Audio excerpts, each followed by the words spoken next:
अस्सलाम वालेकुम स्टूडेंट्स, क्या हाल है जी आपके? ठीक है जी, खैरियत से हैं? तबीयत से ठीक है आप सबकी?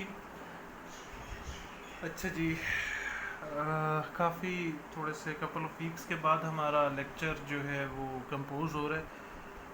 कुछ ईद की छुट्टियों की ब्रेक आ गई थी और फिर कुछ लास्ट वीक में कुछ मेरी प्रॉब्लम थी कि इंटरनेट नहीं चल पा रहा था। एनीवेज मैं कोशिश करूँगा कि जितने हमारे रिमेनिंग लेक्चर्स हैं उनको जल्द ही अब इंशाल्लाह कंक्लूड कर लिया जाए। उसमें कोई भी ब्रेक अब ना आए और उनको क्विकली कंक्लूड कर लिया जाए, और जो टॉपिक्स भी रह गए उनको अच्छे तरीके से, जो जितने भी और मज़ीद करने हैं हमने उनको हम जल्दी से कंक्लूड कर लें। और सेकंड चीज़ ये जी, मैं आपसे कहना चाहूँगा, शेयर करना चाहूँगा कि कुछ यूनिवर्सिटी की तरफ से भी अभी इंस्ट्रक्शंस आ रही हैं regarding your final exams and final evaluation. उसके बारे में कुछ उन्होंने बातें हम तक डिलीवर तो की हैं। अभी मैंने बात खुद भी करनी है नवीद साहब से, बड़ी अजीब सी बात है, पता नहीं क्या है। वो कह रहे हैं कि जी आपकी जो फाइनल एवेल्यूएशन होगी होपफुली वो एमसीक्यूज़ बेस्ड होगी। कुछ एमसीक्यूज़ आपको दिए जाएंगे, आपने वो सॉल्व करने होंगे और उसी की बेस पे आपकी वैल्यूएशन होगी। बड़ी अजीब सी बात है, मैं खुद इसको लाइक नहीं करता, क्योंकि एमसीक्यूज़ में बड़ी मार पड़ती है, मार्क्स भी बड़े कटते हैं, स्टूडेंट्स को नहीं पता चलता। एनीवेज जो यूनिवर्सिटी की पॉलिसी होगी उसको फॉलो किया जाएगा। तो और एमसीक्यूज़ जो हैं सब स्टूडेंट्स के सेम नहीं होंगे। वो यही कह रहे हैं कि हम एमसीक्यूज़ तैयार कर रहे हैं, टीचर्स को उन्होंने जो है इंस्ट्रक्शंस दे दी हैं। रैंडम और डिफरेंट एमसीक्यूज़ आपको दिए जाएंगे।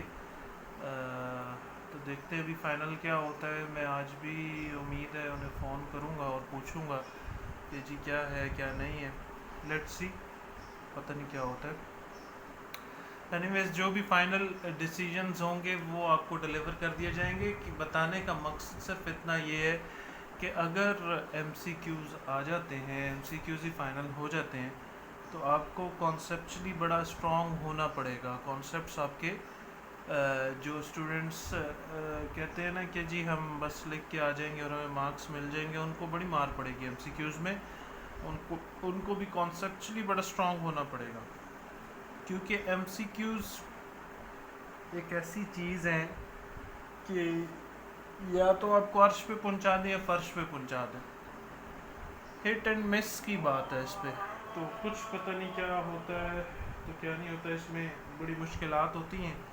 तो इन शॉर्ट ये कि तमाम के तमाम स्टूडेंट्स ये सोचना शुरू कर दें, जो कि अभी ख्वाब गफलत में रहे हैं थ्रू आउट द सेमेस्टर, कि जी ऑनलाइन क्लासेस चल रही हैं, सब चिल माहौल है तो छोड़ो बस ठीक है देखी जाएगी। उनको ख्वाब गफलत से जगाने का टाइम है कि वो जाग जाए और इकबाल के शाहीन बन जाए और कॉन्सेप्ट्स अपने स्ट्रॉन्ग करना शुरू कर दें, वरना काम ख़राब हो जाएगा। ये सबसे आसान सेमेस्टर उनके लिए मुश्किल भी हो सकता है। ओके जी, अब वापस हम आते हैं अपनी स्टडीज़ की तरफ। हम स्टडीज़ में जनाब पढ़ रहे थे इमेज इन्हेंसमेंट को। इसमें दो चीज़ें हमने डिस्कस की थी, स्पेशल डोमेन और फ्रीक्वेंसी डोमेन। अब मैं क्लास में लाइव होता तो आप लोगों के चेहरे देखता तो मुझे पता चलता कि मैंने कोई नए नाम तो नहीं ले लिए। आपके चेहरे देख के पता चलता कि कोई अनजान किस्म के नाम तो नहीं ले लिए। उम्मीद है कि आप सबको याद होगा कि हम ये डिस्कस कर रहे थे कि स्पेशल डोमेन और फ्रीक्वेंसी डोमेन क्या होता है इमेज एनहेंसमेंट में और किस तरीके से इसको लेकर चला जाता है। तो इंशाल्लाह लाइव क्लासेस भी शुरू हो जाएंगी, पता चल जाएगा। अगर नहीं पता तो प्लीज़ लास्ट लेक्चर को दोबारा देखिए और सीरियसली लेक्चर्स को अंडरस्टैंड करना शुरू कर दें, ठीक है जी।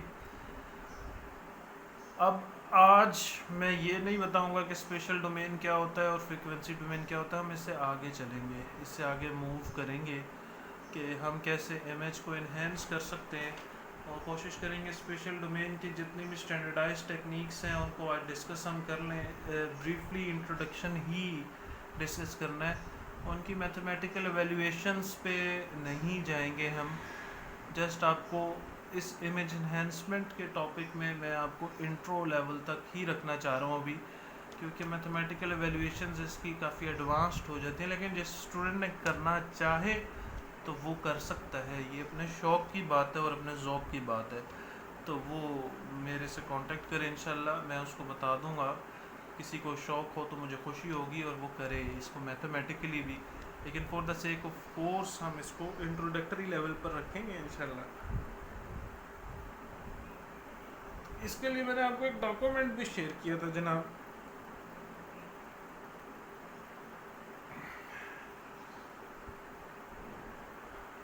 क्लास लाइव होनी चाहिए यार, ताकि पता भी चले कि आप क्या सोच रहे हैं क्या नहीं सोच रहे।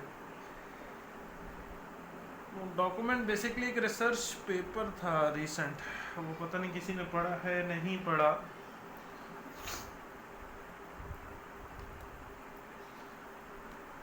वो बड़ा अच्छा रिसर्च पेपर है जनाब, पता नहीं आप लोगों ने पढ़ा है या नहीं पढ़ा है। अगर नहीं पढ़ा तो बड़े अफसोस की बात है, अगर पढ़ा तो बड़ी खुशी की बात है, बहुत अच्छी बात है। अगर आपने पढ़ा है उसे तो फिर मैं मज़ीद पेपर्स भी आप लोगों से शेयर कर सकता हूँ, उनको भी पढ़े। उसी पेपर के मतलब कुछ हम इंशाल्लाह आज चीज़ें डिस्कस करेंगे और मज़ीद भी आपको इन्फॉर्मेशन मिल सकती हैं। और अगर नहीं पढ़ा तो मेहरबानी करके पढ़ लें, आप लोगों के लिए बेहतर है, अच्छा पेपर है, मज़ा आएगा पढ़ने का, पढ़ लें। ठीक है जी। तो उस पेपर में जनाब हम स्पेशल डोमेन की कुछ टेक्निक्स हैं, आगे उनको देखेंगे क्विकली आज के लेक्चर में। और सबसे पहले है जी जनाबे वाला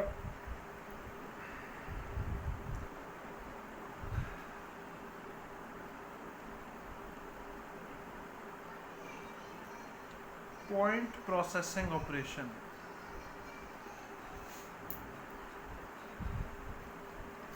सबसे वेरी बेसिक और सबसे पहली जो स्टैंडर्डाइज्ड इसमें टेक्निक पाई जाती है उसको पॉइंट प्रोसेसिंग ऑपरेशन कहते हैं। पॉइंट प्रोसेसिंग ऑपरेशन में जनाबे वाला हम लोग अपनी नेबर पिक्सल्स को कंसिडर करते हैं जी।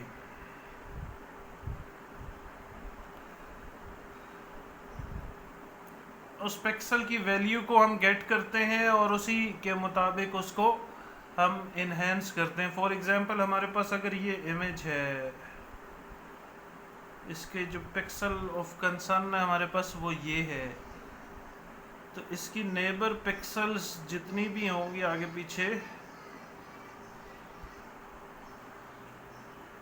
जो भी है, इसकी जो नेबर पिक्सल्स हैं, इमीडिएट नेबर पिक्सल्स, उनकी वैल्यूज़ को हम गेट करते हैं और उसके मुताबिक हम एक कंबाइंड इफेक्ट जनरेट करते हैं। हम जस्ट एक पिक्सल की तो वैल्यू चेंज करके अपना इम्पैक्ट जो है वो शो नहीं करवा सकते। तो इसमें हम नेबर पिक्सल्स को कंसिडरेशन में लेके उसके मुताबिक इसकी एडजस्टमेंट करते हैं। जो सबसे पहली और बेसिक इसमें प्रोग्रेशन हुई थी वो यही हुई थी कि नेबर पिक्सल्स को भी हम सेंटर ऑफ कंसर्न रखें। एक पिक्सल की बात तो मैं इसलिए कर रहा हूँ कि आपको ताकि समझ आए, वरना इमेज में हम जस्ट एक सिर्फ इस पिक्सल को नहीं देखते। अगर इमेज में देखा जाए, लेट्स सपोज कि हम 40 पिक्सल्स के ऊपर एक इमेज है हमारा, तो हम उसको देख रहे हों तो हम जस्ट 40 पिक्सल्स को नहीं देखेंगे, हम उसको 50 पिक्सल्स को या 60 पिक्सल्स को देखेंगे। नेबरिंग पिक्सल्स को भी हम कंसिडरेशन में लेकर आएंगे और हमारा जो मैथमेटिकल ऑपरेशन है इसको आप यहाँ पर अभी फ़िल वक्त इतना ही समझें कि अगर ये हमने अगर 50 पिक्सल्स ली हैं, उस पर अगर हम एडिशन कर रहे हैं, सब्ट्रैक्शन कर रहे हैं, मल्टीप्लिकेशन कर रहे हैं, डिवीजन कर रहे हैं, वटेवर जो भी कर रहे हैं, इन कंप्लीट 50 पिक्सल्स के ऊपर परफॉर्म करेंगे। तो फिर अगर हमारे पास अगर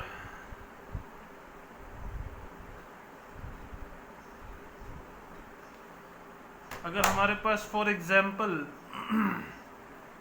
40 पिक्सल्स के ऊपर अगर हमारे पास कहना चाहिए, पता नहीं मैं ये बिल्ली कैसे बनाऊँ, बिल्ली कैसे होती है यार, पता नहीं ऐसे होती है बिल्ली, कैसी होती है। अगर 40 पिक्सल्स के ऊपर हमारे पास ये बिल्ली बन रही है या जो कुछ भी है, तो ये अब नॉर्मल ना लगे, क्या ना लगे, एबनॉर्मल इन्हेंसमेंट कहते हैं इसे, एबनॉर्मल इन्हेंसमेंट ना लगे। अगर हम ये जो बिल्ली थी इसको अगर हम इन्हेंस कर रहे हैं, इसको हम गोरा चिट्टा कर रहे हैं या वट एवर जो भी कर रहे हैं, खूबसूरत कर रहे हैं, तो ये एबनॉर्मल इन्हेंसमेंट ना लगे। हम इसकी नेबरिंग पिक्सल्स के ऊपर भी वही फंक्शन जो टी मैंने आपको बताया था, हम टी फैक्टर जो यूज़ करते हैं उसको अगर हम इम्प्लीमेंट करेंगे, उसको उसके थ्रू हम इसको इन्हेंस करेंगे, तो हम उसकी नेबरिंग पिक्सल्स को भी कंसिडर करते हुए कंप्लीट अपने इन्वायरमेंट को चेंज करेंगे जी। ठीक है जी, ये हमारा होता है जनाबे वाला पॉइंट प्रोसेसिंग ऑपरेशन। इसको यहाँ तक ही समझने काफ़ी है। अभी कैसे किया जाता है ये हम इंशाल्लाह फिर कभी देखेंगे मज़ीद कोर्सेज में। उसके बाद जनाबे वाला हमारे पास जो नेक्स्ट चीज़ आती है, create negative of an image. Negative हम क्रिएट करते हैं जी, किसी भी इमेज का नेगेटिव क्यों क्रिएट करते हैं? आपको ये ना कह दे कि जी नेगेटिव इसलिए क्रिएट करते हैं कि संभाल के रख लें दोबारा पिक्चर्स निकालने के लिए। ठीक है जी, ऐसी कोई बात नहीं होती। इमेज प्रोसेसिंग में नेगेटिव क्रिएट किया जाता है बाज़ औक़ात इमेज की इन्हेंसमेंट के लिए भी। हम यहाँ पे जो कुछ भी पढ़ेंगे वो इमेज इन्हेंसमेंट के पर्सपेक्टिव में पढ़ेंगे। जो कुछ भी हो रहा है वो इमेज इन्हेंसमेंट के से रेलेवेंट ही है।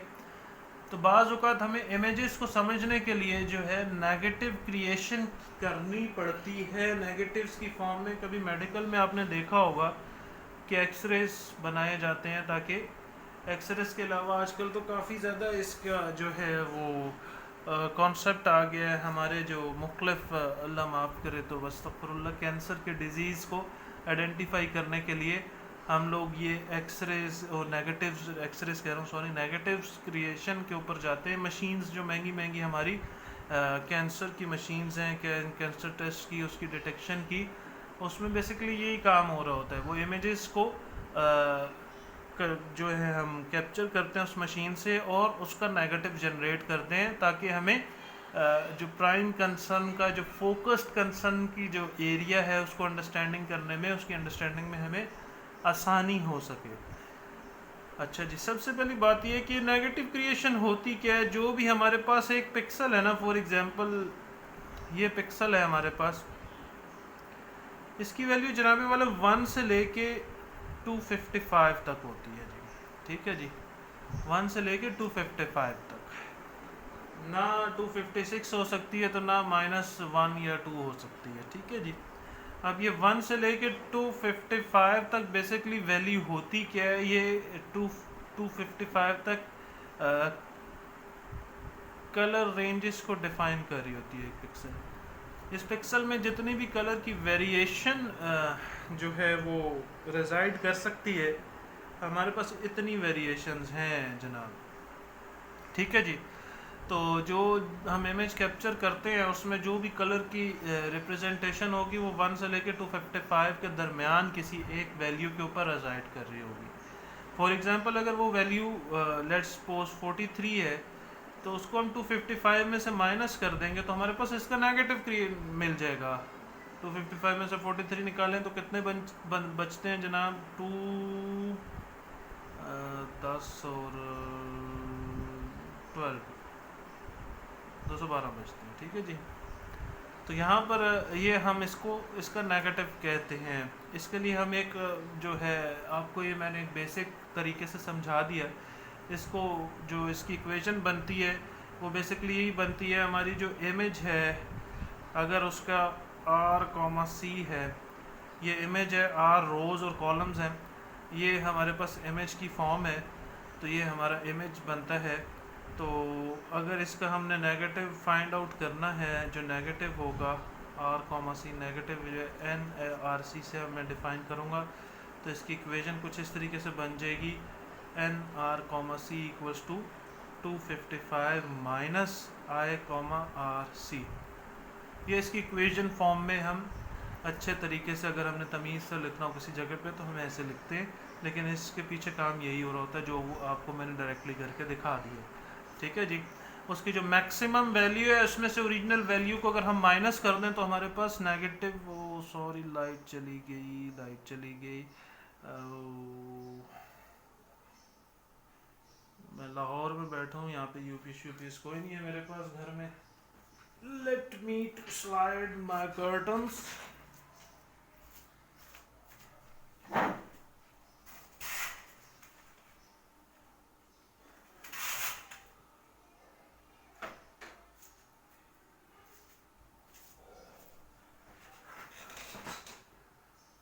कुछ विजिबल आई थिंक हो गया होगा आप लोगों को।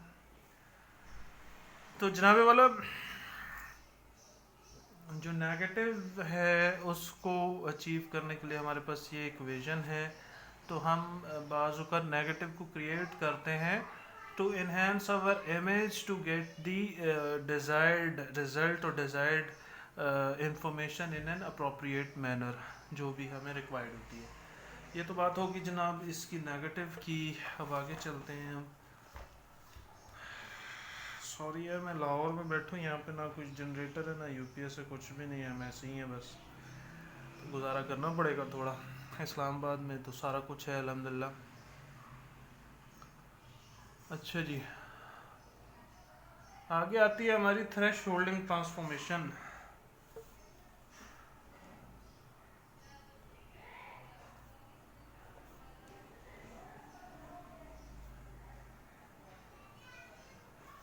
थ्रेशोल्डिंग ट्रांसफॉर्मेशन में बेसिकली इसको मैं आपको बेसिक मिसाल से समझा देता हूँ।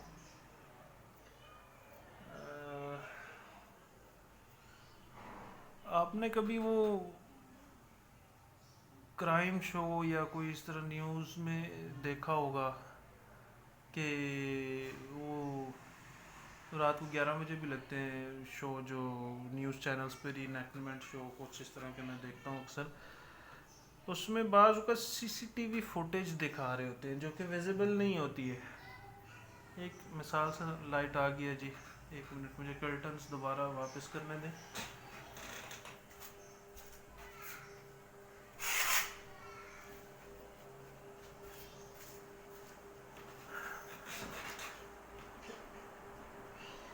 यहाँ पर अल्लाह का शुक्र है लाइट इतनी देर के लिए जाती है। कैंट में रहने का ये फ़ायदा है कि जाती सिर्फ 5-10 मिनट के लिए है अल्हम्दुलिल्लाह।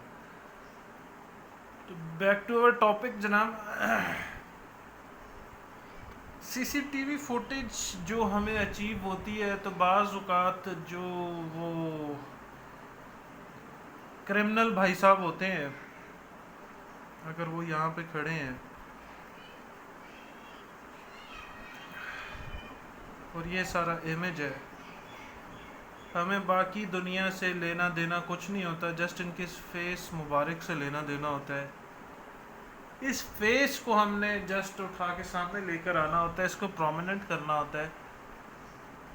तो जिस जस्ट इस वैल्यू को हमें अगर प्रोमिनेंट करना तो हम इसको थ्रेशोल्डिंग ट्रांसफॉर्मेशन कहते हैं।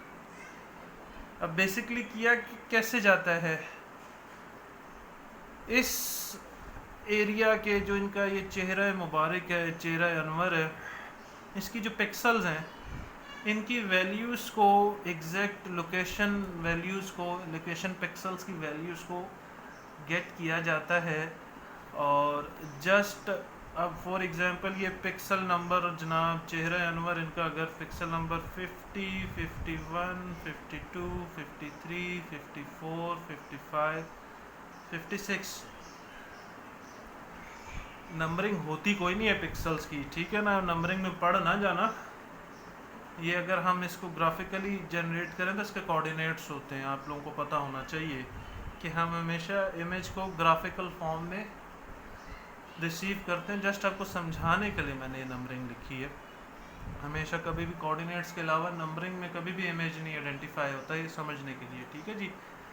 तो क्या अगर हमारे पास इनका चेहरा मुबारक जो है इन नंबर और पिक्सल्स के ऊपर पड़ा हुआ है, तो अब हमने करना क्या है, इसको प्रोमिनेंट करना है। तो इसकी वैल्यूज़ को इन जो पिक्सल्स के वैल्यूज़ है हो सकता है कि हम इंक्रीज़ भी कर रहे हो डिक्रीज़ भी कर रहे हो। अब जब हम इस चेहरा मुबारक की जो वैल्यूज़ हैं पिक्सल की, अगर हम लेट्स सपोज इनको इंक्रीज़ कर रहे हैं, तो जो बाकी एरिया होगा ना उसकी वैल्यूज़ को हम तमाम की तमाम वैल्यूज़ को डिक्रीज़ करेंगे। अगर हम इसको डिक्रीज़ कर रहे हैं तो बाकी की बाकी तमाम वैल्यूज़ को इंक्रीज़ करेंगे। रेसिप्रोकल होगा, उलट होगा। क्यों होगा? इसलिए किया जाता है कि ये कलर्स की एक नेचुरल हैबिट है कि एक चीज़ को उठाने के लिए हम कलर्स को डिफरेंट तरीके से लेकर आते हैं। जिस तरह मैं मिसाल दूंगा वो आपको बड़े अच्छे तरीके से समझ आ जाएगी कि टिकटॉक से तो आप सारे वाकिफ़ होंगे। आपने देखा होगा हर कोई रेड ड्रेस पहन के आ जाता है टिकटॉक वीडियो बनाने में। तो नहीं कभी बनाई अल्हम्दुलिल्लाह, ना बनाने का इरादा है, लेकिन बनवाई हैं। वो किस मकसद के लिए? वो भी अपने रोज़ी रोटी के सिलसिले में, इंटरनेट मार्केटिंग के लिए। बड़ा फ़ायदा हुआ, इसको स्टडी करने की कोशिश की तो तब मुझे पता चला। तो मैंने ये चीज़ ये ऑब्ज़र्व की कि हर कोई रेड ड्रेस में आ जाता है। क्यों आ जाता है? बाकी इन्वायरमेंट जो बैकग्राउंड है उसको थोड़ा सा डम्ब रखा होता है, डार्क, वो डिफरेंट कलर वेरिएशन में रखा होता है, और अपने ड्रेस को रेड रखा होता है ताकि प्रोमिनेंट हो सके। तो आपने अगर एक प्राइमरी कंसर्न के पिक्सल्स को प्रोमिनेंट करना है तो बाकियों को भी आपको चेंज करना पड़ता है। तो इसको हम थ्रेशोल्डिंग ट्रांसफॉर्मेशन कहते हैं। बाकी तमाम की तमाम पिक्सल्स की वैल्यूज़ को हम डिफरेंटली हैंडल करेंगे और चेंज करेंगे ताकि हमारा जो सेंट्रल पिक्सल है उसकी वैल्यू को हम डील कर सकें, बेहतर तरीके से लेकर चल सकें। ठीक हो गया जी? अच्छा जी जनाब वाला, आगे क्या है इसमें? एक और मैं करवा देता हूँ आपको, फिर बाकी आगे हम नेक्स्ट क्लास में देखेंगे इंशाल्लाह। लॉगरिथमिक ट्रांसफॉर्मेशन एक चीज़ कहलाती है।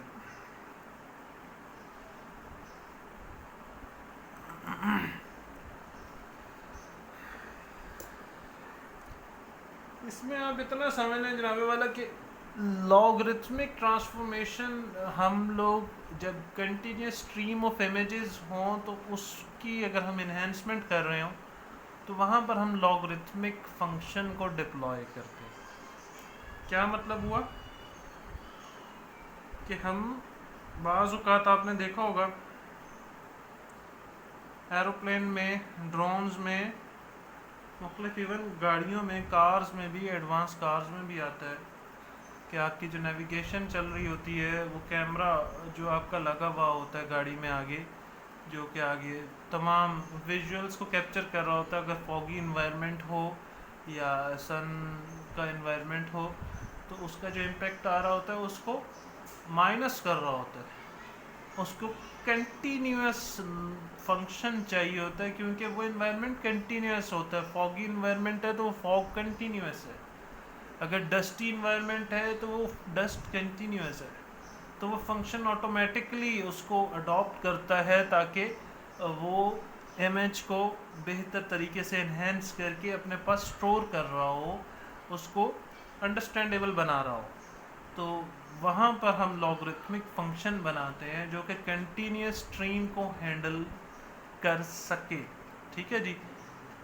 इसमें हो क्या रहा होता है, हमेशा में हमारा एक लॉग फंक्शन होता है जो कि वेरिएबल होता है, हर टाइम के साथ उसकी हर कंडीशंस के ऊपर डिपेंड करता है कि कंडीशंस क्या हैं, उसकी वेरिएशन उस पर डिपेंड करती है, उसके मुताबिक वो बिहेव करता है, उसका रिस्पॉन्स होता है।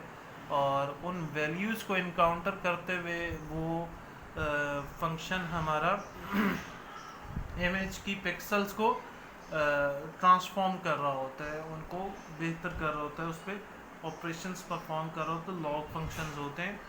क्यों किया जाता है लॉग फंक्शन? क्योंकि लॉग का खूबसूरती ये है कि जो कि क्विक, उसको क्या कहना चाहिए कि इम्पैक्ट्स को रजिस्टर करवाती है, कंटिन्यूस एंड क्विक इम्पैक्ट्स को रजिस्टर करवाती है। इसलिए हम लॉग फंक्शंस भी यूज़ करते हैं इमेज इन्हेंसमेंट में। लॉग का वैसे भी आपको पता होना चाहिए, लेकिन बेसिक जो चीज़ है वो इसमें बताने की है कि इमेजेस में भी लॉग को यूज़ किया जाता है, कैसे किया जाता है वो आगे टेक्निक्स हम अलग से पढ़ेंगे।